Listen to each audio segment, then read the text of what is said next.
El universo inexplicable. Misterios sin resolver. Misterios del origen de la vida en el universo. Hollywood no fue el primero en imaginarse a los extraterrestres y preguntarse cómo podrían ser. A todos nos entretienen, por supuesto. Una parte de nuestra energía intelectual se cuestiona qué aspecto tienen, de dónde son, cómo han llegado hasta aquí, qué comen. Pero ellos no han sido los primeros. Ha sido uno de los pasatiempos favoritos del hombre desde hace muchos siglos.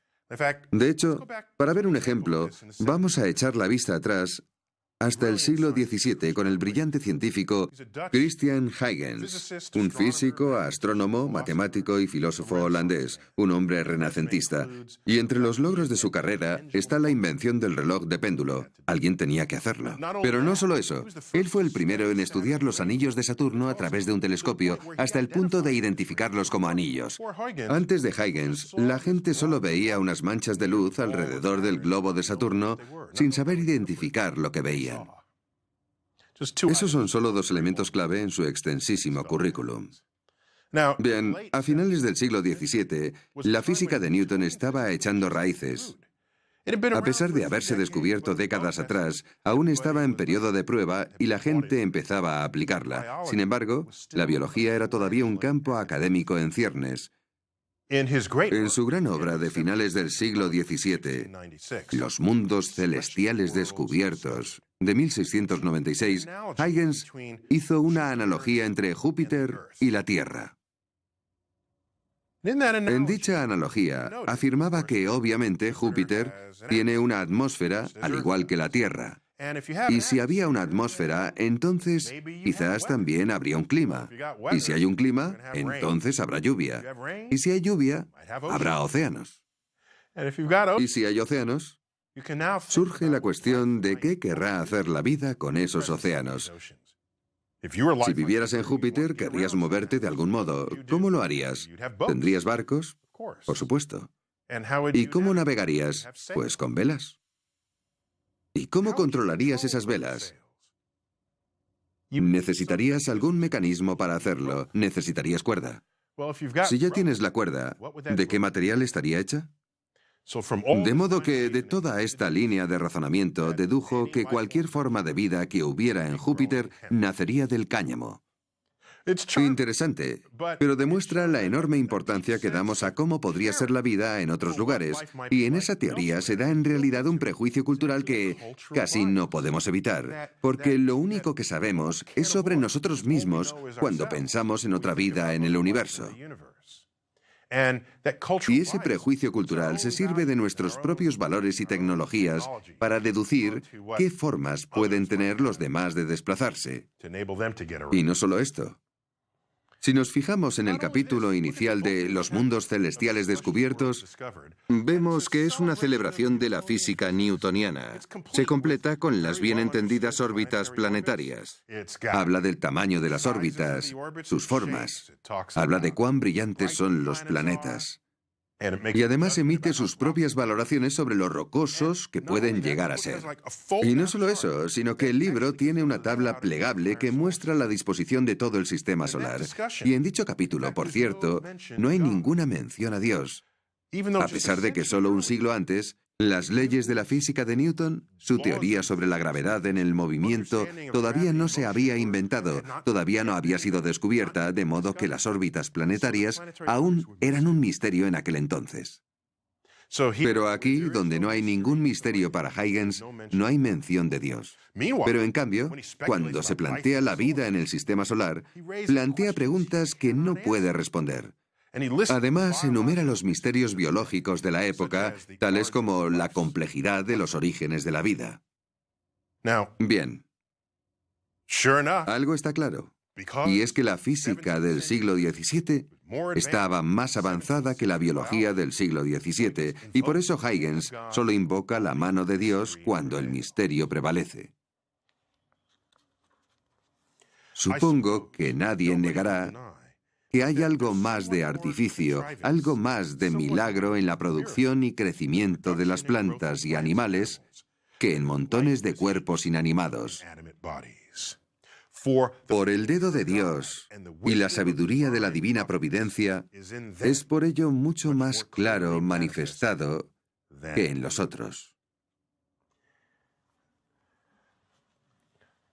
Creo que la lección aquí es que sí. Siempre vamos a enfrentarnos a misterios. Siempre. En este caso en particular, se imagina cómo sería la vida en otros lugares, le gustaba mucho viajar. ¿Y cuál era la manera de viajar por el mundo en el siglo XVII? Recorrer grandes distancias en un barco, un velero.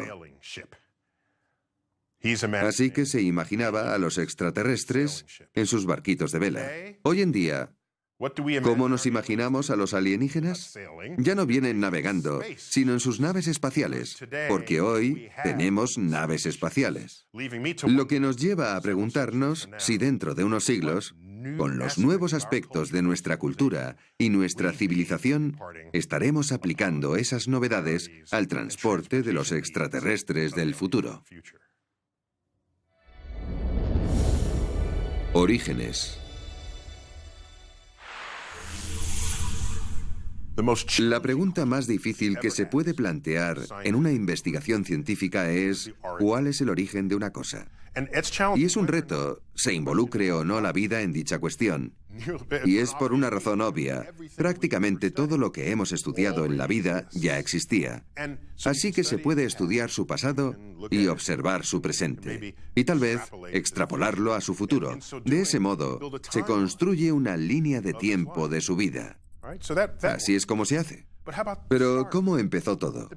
¿Qué pasó al principio? ¿Qué pasa con la transición entre lo existente y no existente?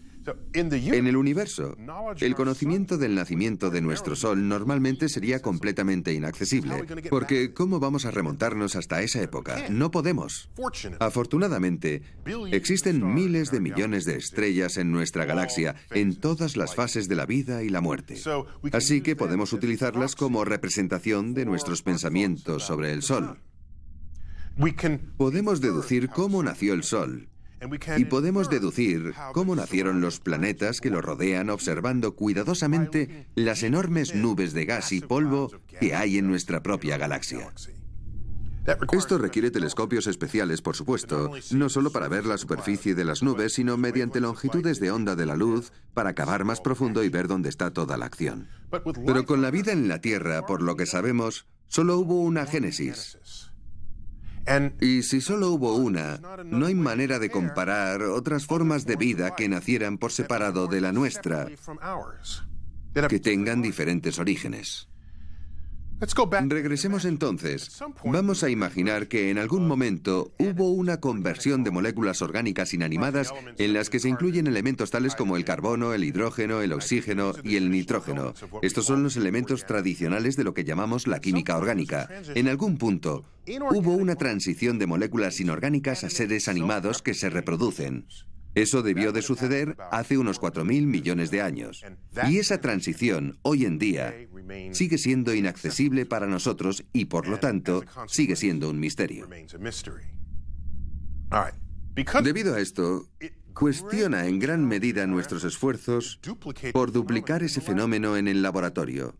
No vemos cómo ocurre, podría ser, pero no lo vemos en ninguna otra parte.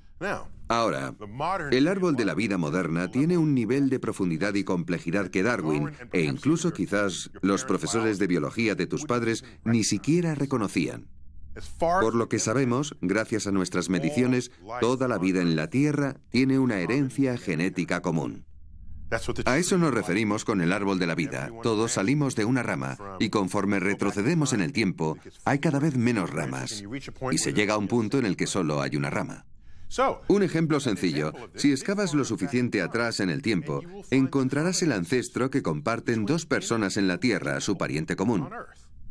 Excava lo suficientemente lejos en el árbol de la vida y encontrarás el ancestro común a dos especies de la Tierra. No importa cuáles sean, se puede encontrar. ¿Qué hay de los seres humanos y los chimpancés? Eso es pasado reciente. ¿Y los humanos y los peces de colores? Hay que irse un poco más atrás. ¿Y los humanos y las setas? ¿O los humanos y las células de levadura? Hay un punto en el que se encuentra el nexo entre las dos ramas de la vida moderna. Así que, por lo que hemos sido capaces de determinar, ha habido una sola génesis en la Tierra. Así que, para poder entender la vida y entender cómo llegamos hasta aquí, lo que necesitaríamos sería una segunda génesis en la Tierra, o un conjunto de planetas en los que se dieran diferentes etapas de la formación de la vida, tal y como hicimos para estudiar la formación de estrellas y planetas en la galaxia. Esta es otra de las motivaciones a la hora de buscar otros sistemas planetarios en el espacio exterior. Si en ellos encontramos vida, haríamos un gran inventario de todo y después compararíamos y contrastaríamos.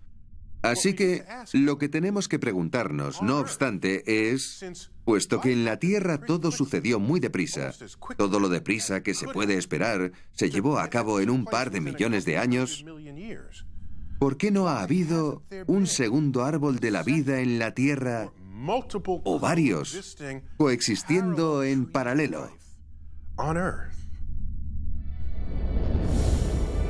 La Tierra primitiva. Todos los datos que se conocen sobre la historia de los fósiles en la Tierra nos muestran que la vida comenzó casi tan pronto como las condiciones terrenales lo permitieron. Durante los primeros 500 millones de años aproximadamente, de los 4.500 millones de años de historia de la Tierra, el planeta aún se estaba formando, seguía acretando material sobrante del sistema solar naciente. A este periodo se le conoce como el bombardeo intenso tardío. Y la palabra acreción, como decimos en astrofísica, es solo un eufemismo para describir los continuos impactos de cometas y asteroides con planetesimales. Es decir, planetas que aún no se han formado del todo, pero si chocan se desintegran y pasan a formar parte de ese material en lugar de otro planeta que podría haberse formado. ¿De acuerdo? Ese es el proceso mediante el que la Tierra despeja su órbita, manteniendo caliente la superficie de la Tierra, porque cada vez que uno de estos objetos choca, el terreno circundante se calienta. Y en esas condiciones, bajo esas temperaturas, no se pueden formar moléculas complejas, pues las moléculas grandes y complejas se destruyen en presencia de calor. Y al fin y al cabo, ¿qué es la biología sino la expresión más compleja de la química que conocemos? Bien, después del bombardeo intenso tardío, no hicieron falta más que 200 millones de años. Puede parecer mucho, pero no lo es. Solo son un 0,02 billones de años en la historia de la Tierra.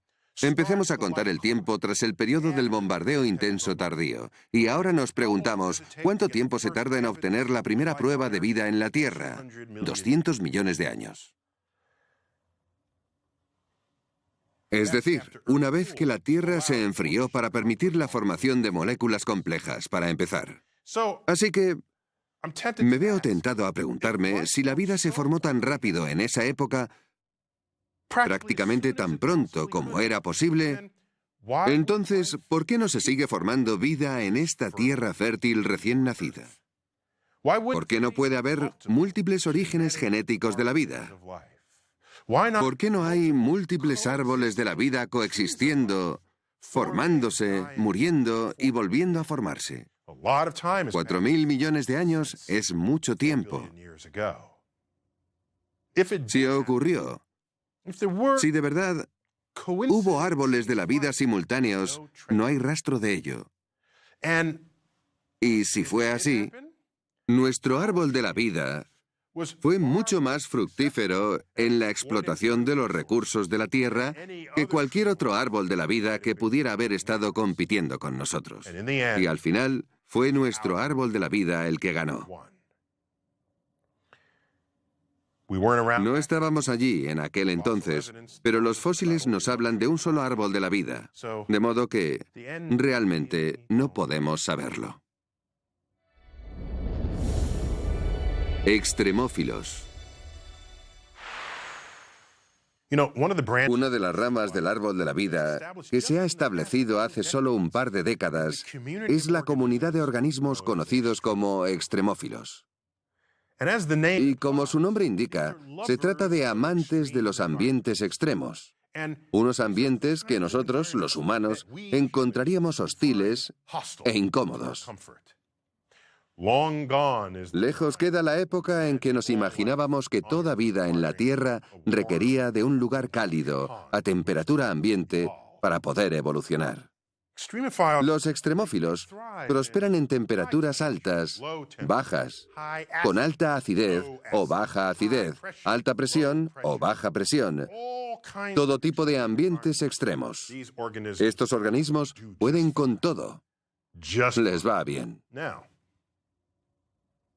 Teniendo eso en cuenta, vamos a considerar que las recientes simulaciones por ordenador de impactos asteroides en la superficie de los planetas nos revelan que las rocas circundantes pueden ser lanzadas al espacio evitando la fuerza gravitacional del planeta donde fueron halladas. Ese es un hecho interesante. Nos quedamos con ese hecho también. Bien. Tenemos la existencia de microbios extremos.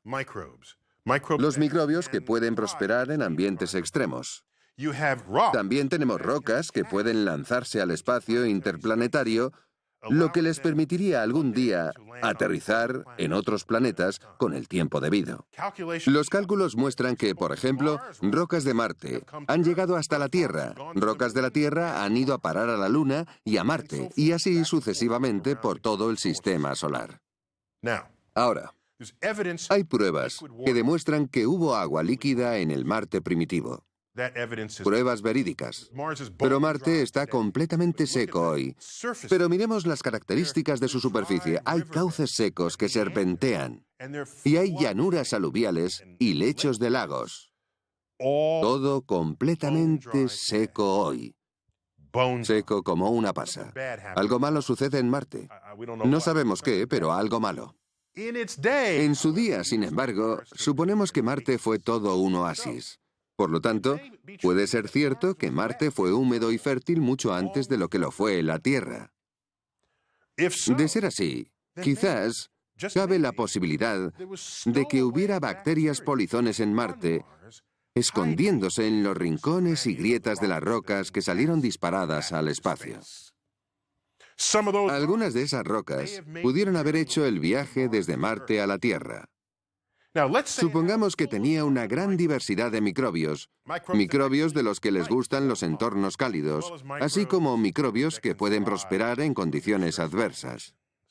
Entonces, solo aquellos microbios que sobrevivieron al frío, la sequía, la radiación intensa del espacio, habrían sobrevivido, otorgando vida a la Tierra primitiva, otorgando a la Tierra primitiva los extremófilos.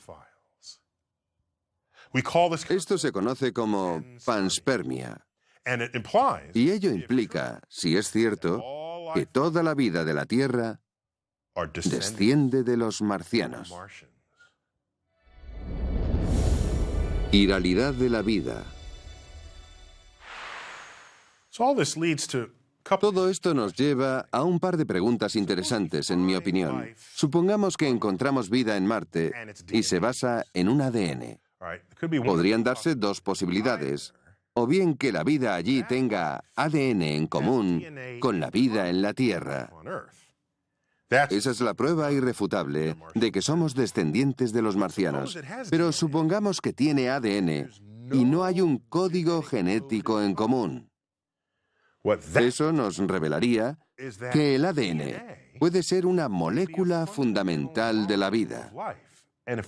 Y si quisiéramos encontrar vida en cualquier otro sitio, tendría que ser basándonos en el ADN. Su ADN no tendría nada en común con el nuestro, puesto que no han evolucionado conjuntamente aquí. Así que, lo que sería más interesante, creo yo, sería ir a Marte y descubrir que hay vida, pero que esa vida ni siquiera está basada en el ADN. Ese sería un resultado mucho más interesante para mí, puesto que nos revelaría otra manera que tuvo la naturaleza de crear vida. Y nos diría que la vida, de hecho, no requiere de ADN. Encontró otra manera de codificar la identidad, de averiguar cómo hacer que una criatura sea diferente a otra. Si tenemos todo esto en cuenta y cavamos más profundo, lo que encontramos es que la vida en la Tierra no es sencilla. ¿Se basa en el ADN o no? Por supuesto que sí. Pero hay otro aspecto que también es cierto, del que casi nunca se habla, y es el hecho de que las moléculas complejas, casi todas ellas, tienen una especie de mano dominante. No son la misma a un lado del espejo y al otro, y sin embargo, son químicamente idénticas. Como ejemplo, si coges un guante de la mano izquierda, y lo miramos a través de un espejo, ese guante en el espejo será un guante de la mano derecha, y viceversa. Por lo tanto, es posible tener un producto químico que es idéntico a otro producto químico en la teoría. Pero si lo estudiamos bien, veremos que es diferente en el espejo a lo que tú ves a este lado del espejo. Un ejemplo muy famoso, mi ejemplo favorito, es el de la molécula que da el sabor que obtenemos de la hierbabuena. Si escribimos la fórmula, es idéntica a la del sabor del comino, mismo número de átomos en la misma secuencia. Pero uno de ellos tiene la orientación de la mano izquierda y el otro, el de la diestra, y nuestras papilas gustativas distinguen los dos sabores. Y, por supuesto, el sabor de la hierbabuena y el comino no tiene nada que ver. No hay relación entre uno y el otro. Sin embargo, es la misma molécula. Resulta que la vida es abrumadoramente zurda. Las moléculas orgánicas están en los meteoritos, porque de hecho las moléculas orgánicas se pueden formar en el espacio interestelar, en el espacio intergaláctico y en el espacio interplanetario. Estas moléculas son perceptibles por todo el universo. Cuando encontramos moléculas orgánicas en los meteoritos y nos preguntamos cuántas de ellas serán zurdas y cuántas de ellas diestras, la respuesta es 50-50. Sin embargo, esas mismas moléculas, cuando nos fijamos en ellas en la vida en la Tierra y nos inclinamos por las que son zurdas o diestras, el 100% de ellas serán zurdas. Lo cual te hace plantearte, ¿habrá otro planeta ahí fuera como el nuestro, salvo porque allí sus moléculas son diestras? Es una pregunta muy interesante. ¿O por qué no hay un ecosistema coexistente en la Tierra en el que se desarrolle este régimen diestro? Entonces podemos preguntarnos, porque aún no está bien estudiado, podemos cuestionarnos, ¿hay algún tipo de ventaja de una mano sobre la otra, una ventaja inherente, ya sea en la búsqueda de fuentes, o tal vez dos formas de vida? Si una no interactúa con la otra, podría ser que no se puede derivar el alimento de la vida con la mano derecha frente a la vida con la mano izquierda. Ese sería un planeta interesante en el que vivir. Tendrías que saber de antemano cuál es tu presa. ¿Es zurda o diestra en su construcción molecular? Es una película de ciencia ficción que aún no se ha filmado, o un libro que espera a ser escrito. Yo desde luego lo compraría. La inteligencia. Tengo otra pregunta. ¿Cuán inteligentes son los seres humanos? Es curioso porque somos nosotros los que daremos esa respuesta. Y así, si definimos lo que significa ser inteligente, entonces, ¿cómo de preciso será a escala cósmica? Cuando buscamos vida inteligente en el universo, tratamos de establecer unos criterios por los que juzgar si la civilización es o no inteligente. Y somos tan atrevidos que incluso pensamos que estaríamos en posición de comunicarnos de manera significativa con las especies vivas de otro planeta. ¿Por qué digo esto? Porque no podemos, ni siquiera podemos comunicarnos de manera significativa y profunda con cualquier otra especie de la vida en la Tierra. Y los otros seres de la Tierra son criaturas con las que compartimos ADN. Lo que quiero decir es que, a pesar de que pienses que puedes hablar con tu perro, no son conversaciones profundas. No son el tipo de conversación que te imaginas teniendo con un extraterrestre. Por eso, me cuestiono nuestra audacia al decir que somos inteligentes. Podríamos mantener una conversación con cualquier otra especie inteligente. Eso es ser un poco atrevido, arrogante, de hecho. Vamos a profundizar en esto. Vamos a explorar qué significa. Vamos a comparar la inteligencia humana, como la definimos, con la de un chimpancé, utilizando nuestras propias definiciones. Nuestro ADN es casi idéntico al del chimpancé. La diferencia es insignificante. La diferencia entre el ADN de un chimpancé y los seres humanos es menos del 1%. Por cierto, esta comparación sería válida con cualquier otro animal. De acuerdo, pero resulta más esclarecedor si nos comparamos con los chimpancés. Podría hacer la misma comparación con los perros, pero prefiero hacerlo con chimpancés porque son el pariente más cercano. Así que solo hay un 1% de diferencia entre nosotros. Y si lo pensamos, ¿qué gran diferencia puede marcar ese 1%? Escribimos poesía, tenemos la filosofía, tenemos la tecnología, tenemos la 9ª sinfonía de Beethoven, hemos descubierto la física cuántica, hemos construido el telescopio espacial Hubble. Pero, ¿qué pueden hacer los chimpancés más inteligentes? Básicamente lo mismo que un niño humano.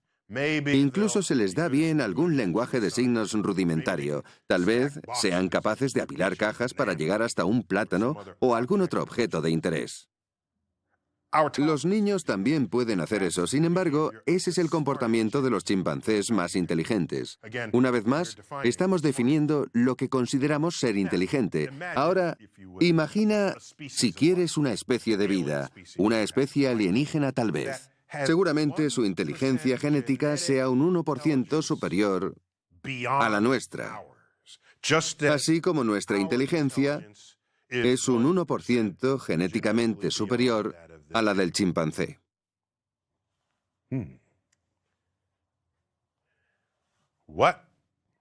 ¿Qué les pareceríamos a ellos? Sinceramente, creo que nos vería como idiotas con babas. ¿Es así? De darse el caso, entonces, el más inteligente de los humanos sería capaz de hacer lo mismo que sus niños. Imagínate sus investigaciones de los humanos, analizando a Stephen Hawking y comentando, mira, sabe hacer cálculos de astrofísica de cabeza, lo mismo que nuestro pequeño Timmy en preescolar. Probablemente es lo que dirían sobre nosotros porque eso es lo que decimos nosotros acerca de los chimpancés. Podemos seguir por ahí. Imagina a sus niños en edad preescolar.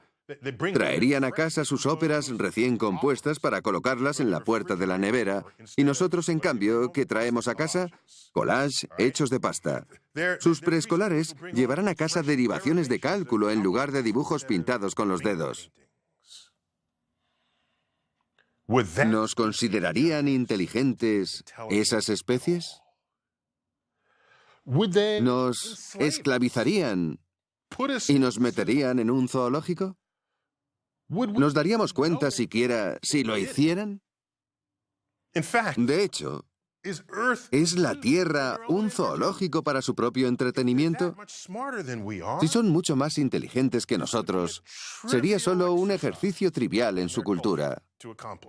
Porque nosotros lo hacemos con otras criaturas que no son tan inteligentes como nosotros. Bien, lo que más nos aterra es quizás el pensamiento de que pueda haber una especie así ahí fuera. Esa especie ha peinado la galaxia en busca de vida inteligente. Esa especie ha visitado la Tierra, ha observado nuestra forma de actuar, nuestra cultura, y llegó a la conclusión, en base a todos los datos que recopiló sobre nosotros, los que vivimos en la Tierra, que aquí no hay ninguna señal de vida inteligente.